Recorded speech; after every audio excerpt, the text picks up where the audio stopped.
ছোট থেকে আমাদেরকে বলা হয় কোনো ভুল যাতে আমরা না করি, ফেল যাতে না করি। কিন্তু ভেবে দেখো তো, আমরা যদি ভুল না করি, ফেল না করি, তাহলে কি ঠিক জিনিসটা আমরা শিখতে পারবো? আমাদের বাবা মারা বা টিচাররা, তারাই কি সমস্ত কিছু ঠিক করেছিল, বা তারা সমস্ত কিছু ঠিক জানে? আর এই ছোট থেকে যখন আমাদের বলা হয় ভুল করো না, পরীক্ষাটা ঠিক করে দিও, না হলে তুমি ফেল করবে, ফেল করলে লোকে কি বলবে, এই সমস্ত জিনিসগুলো আমাদের নতুন কিছু করার, নতুন কিছু শেখার আগ্রহটাকে বন্ধ করে দেয়। আমরা ভয় পেতে থাকি। তাই আজকে থেকে নিজেকে নিজে বলো, ভুল করাতে কোনো অন্যায় নেই, ফেল করাতেও কোনো অসুবিধা নেই। জীবনে যদি তুমি ভুল না করো, তাহলে ঠিক কি সেটা জানতে পারবে না। আর ফেল যদি কেউ কোনোদিন না করে, সে সাকসেসের আনন্দটাও পাবে না।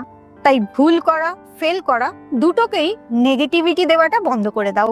তুমি জীবনে যা যা ভুল করেছো, তাতে কোনো অন্যায় নেই, কোনো পাপ নেই, কারণ সেগুলো ভুল। আর তার থেকেই কোনটা ঠিক সেটাও তুমি শিখতে পেরেছো। ঠিক সেরকমই যদি ফেল করো, সম্পর্কে ফেল করলে, পড়াশোনায় ফেল করলে, কেরিয়ারে ফেল করলে, কোনো অসুবিধা নেই। চেষ্টা করে যাও, কোনো না কোনো দিন সাকসেসফুল তুমি হবেই।